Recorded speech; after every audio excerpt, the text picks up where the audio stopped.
Animal Crossing is one of my favorite Nintendo series. My addiction started with Animal Crossing New Leaf back in 2013, and since then, I have played almost every other game in the series, with New Leaf still being my favorite. I remember renting City Folk from Family Video a bunch, I was there for New Horizons on day one, and I got the first Animal Crossing for my GameCube when I first got into game collecting back in 2021. For whatever reason, there was one title that I skipped over, Animal Crossing Wild World on the DS. I always see this game get a lot of love online, so I recently decided to buy it off of eBay instead of buying food to see what all the fuss was about.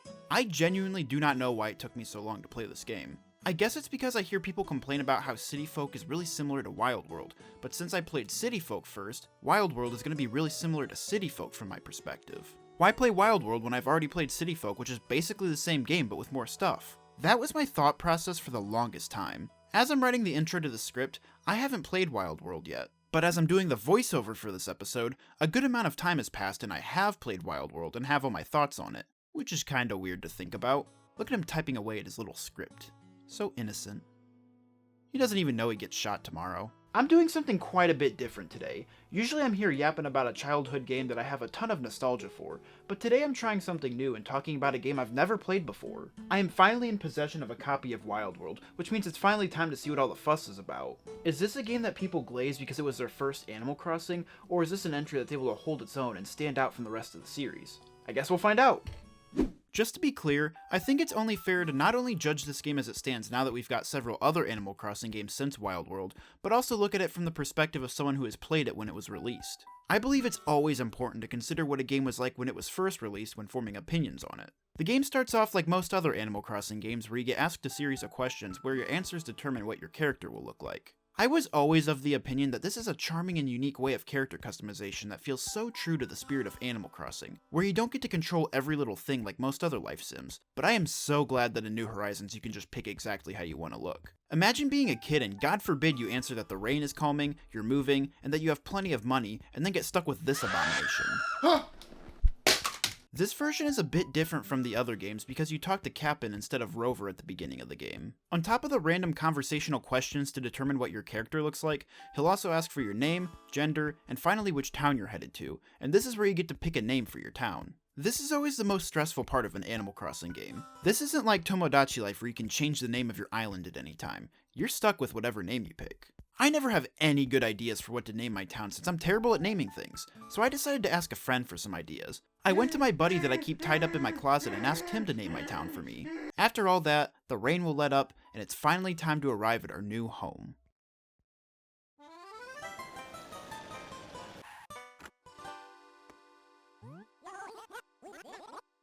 Ladies and gentlemen, we've arrived at Send Help.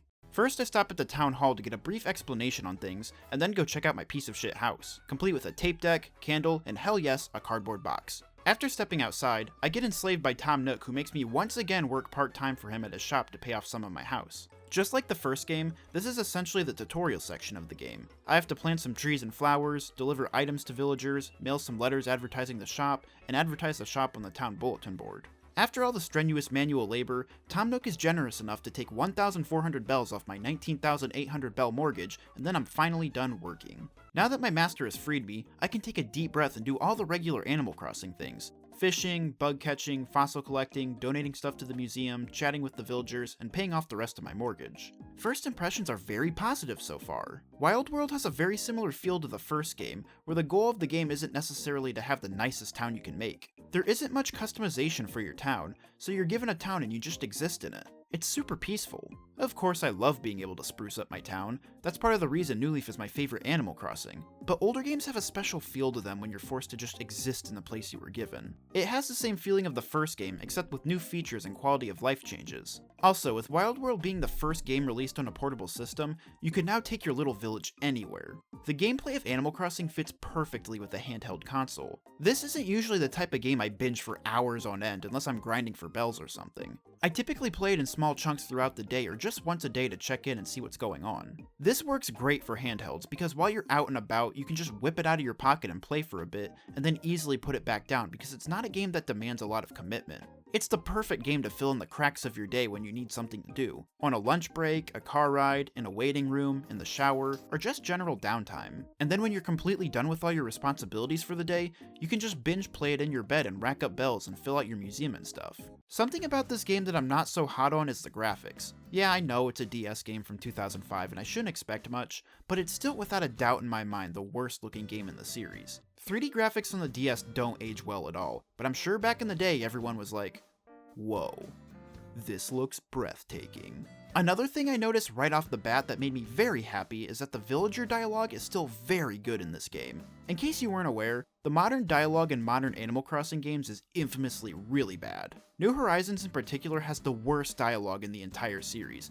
and it's not even particularly close in my opinion. Talking to villagers in New Leaf isn't what it used to be in older games, but it wasn't bad at all in my opinion. The drop off after that was the biggest in the series. The quality of the dialogue in Wild World is on par with the first game, which is just awesome to see. There's a lot of variety to the things they say, so they're not just saying the same thing over and over, and talking to villagers is just super entertaining overall. They actually say interesting and funny things, and aren't just like, wonderful weather we're having today, oh it's such a beautiful day. Also, the older Animal Crossing games are infamous for having extremely rude villagers that will just say the most vile shit to you imaginable. If you heard my thoughts on the first game, you know that I loved when the villagers were like this simply because it was so entertaining to me. My favorite villager literally called me fat on the GameCube and it was great, I wasn't even that upset about it. The first game and Wild World were the two games people were specifically referring to when saying villagers were like this. In my experience so far, I haven't encountered very much rude dialogue in Wild World. Every now and then they'll say something mean, but they were definitely more nasty in the first game for me. I would have loved more evil villagers like in the first game, but maybe I haven't played the game enough yet, I don't know. Speaking of being verbally abused by villagers, I of course have to talk about my favorite Nintendo character of all time, Mr. Rossetti. His role has diminished over the years with him being an optional public works project in New Leaf and being cut entirely in New Horizons outside of little cameos. He also became less aggressive. In Wild World, he's just as aggressive as he was on the GameCube, and that makes me like this game a whole lot more. I love quitting my game without saving just so I can talk to my boy Rossetti. Like I mentioned, Wild World has a very similar feel to the first game, but what exactly is new here? Animal Crossing on the GameCube laid the foundation, and it was a fantastic foundation, but like any origin of a series, there's gonna be plenty of wrinkles to iron out and cool new things to add. Wild World was Nintendo's first opportunity to start perfecting the Animal Crossing formula. The most substantial change in my opinion, and one that completely changes the feel of the game, is the change to the camera system. Animal Crossing on the GameCube had a simple top-down view, and the camera would abruptly pan to the next acre as you're running around the town. It was very awkward and not smooth at all, and it brought down the first game for me. It's still a fantastic Animal Crossing,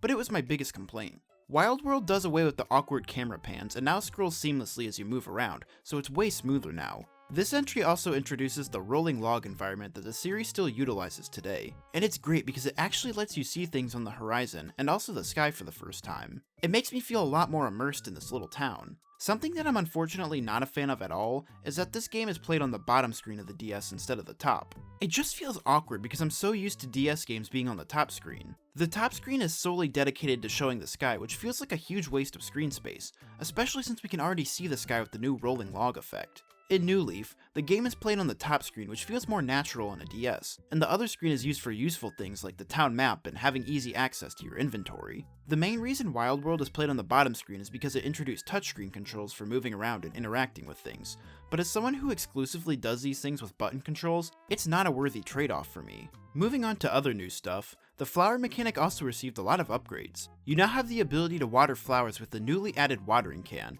and they'll start to wilt if you don't water them after a few days. You can also breed flowers with other flowers to get different colors. Speaking of tools that were added, Wild World introduced the slingshot for shooting down balloon presents to get all kinds of goodies. We also got a handful of new locations with Wild World. This is the first Animal Crossing game to have the Town Hall, which is run by Pelly in this game. It serves as a replacement for the post office, wishing well, and dump from the first game. It also has the functions you would expect from the Town Hall, such as changing the town tune and getting an evaluation of the town. The museum got upgraded with a second floor, which is home to the observatory. This is a location that revolves around that whole sky feature that the devs love so much that they have a whole screen dedicated to it. The observatory is actually pretty cool. You can draw up constellations that you'll be able to see in the sky at night. This is a location unique to Wild World. No other game has this feature, which is pretty cool. It's also a location that you have access to from the start, which is pretty surprising. I thought it would be something that you'd have to unlock. Speaking of which, the Roost was also introduced in this game, and you don't have to unlock it either. The Roost is run by Brewster, and you go there to drink coffee and that's about it. It's a location that I think represents Animal Crossing really well. It doesn't really have a point, you just exist in it and it's cool. Shampoodle also got its debut in Wild World along with the new character, Harriet, and it allows the player to change their hairstyle and hair color. I've always had beef with Shampoodle because you don't get to pick exactly what you want your hair to look like. Just like the beginning of an Animal Crossing game, it's determined by answering a series of questions, so you never know what you're gonna get unless you look up a guide online. This doesn't make any sense to me. I'll half-heartedly defend the character customization at the beginning of the game because it's a fun, quirky Animal Crossing thing, but if you introduce an entire location for character customization, I think you should be able to pick exactly what you want your hair to look like. It's made even worse by the fact that Shampoodle is a part of Nookingtons, which is the final upgrade for Tom Nook's shop. You'd think that a late game unlockable would give you proper hair customization, but nope. I don't think I've ever gotten a good cut from Harriet in my life. I answer her stupid questions as truthfully as I can, and she completely destroys my hair. You might as well just sit down and say, "Fuck my shit up, please." Thankfully, New Horizons gives you actual character customization, and this stupid dog gets banished to Harv's Island where she belongs. The last new location is the checkpoint, which is located on the north end of the town, and is where you'll find Copper and Booker, since the police station isn't in this game. The checkpoint is how you access multiplayer, the lost and found, and change the town flag. I'm not really sure why he changed the flag here and not at the town hall, but ish whatever. Speaking of multiplayer, Wild World was the first game to have simultaneous multiplayer, which is a huge new feature. Social features are a really important aspect of Animal Crossing in my opinion, even though I don't find myself using them that much these days. You have this neat little town that you're really attached to, so naturally you'll want to show it off to other people. The first Animal Crossing claims to be multiplayer, but it really just means up to 4 people can live in the same town. Through either local wireless and online play, you can visit other people's towns and play together in Wild World. Visiting other players' towns is definitely something that's more exciting in later entries, where you can customize your town more and make it more unique and worth showing off, but it's still something really cool to have in older games like this. I would still be excited to show people my villagers and house and stuff. That's all the major new stuff, but there were all sorts of small tweaks here and there. A small change that ends up having a giant impact on the way the game is played is that Blathers can actually assess fossils himself now, making the donation or fossil selling process so much more convenient. I still to this day don't know why you had to send fossils in the mail to have them assessed in the first game. It was so annoying. This change makes me so much more excited to get fossils donated to the museum. Fishing is basically the same, but bug catching is a bit different since you can't sneak up on bugs by holding the A button for some reason. You just have to walk up and swing. A much bigger difference between Wild World and the GameCube title is the removal of traditional holidays and events. All past holidays have been removed and 7 new ones were added. La-di-da Day, Yay Day, the Flea Market, the Bug Off, Bright Nights, the Flower Fest, and the Acorn Festival. No Toy Day, no Halloween, no Harvest Festival, or any other of the iconic Animal Crossing holidays. This is the most baffling change to me. It's such an odd omission from the game. According to a Wired interview with series producer Katsuya Eguchi, region-specific holidays were axed because of the lengthy localizations in North America and Europe. This makes sense as I'm sure localizing all these different holidays is a massive undertaking, but not even giving us the major ones like Toy Day is still pretty confusing to me. Being a life simulation game, I think holidays are a really important aspect to Animal Crossing. It gives me another thing to look forward to. These new generic holidays that aren't region specific are fine, I guess. On Yay Day, villagers will compliment you and then you get the chance to give them a compliment in return by typing something. This isn't festive, this is lame! There's one called the Acorn Festival where a guy with an acorn head named Cornimer appears and uses his magic acorn powers to spread acorns around the town, which you give to him in exchange for mushroom furniture. This one's kinda cool, I like this one.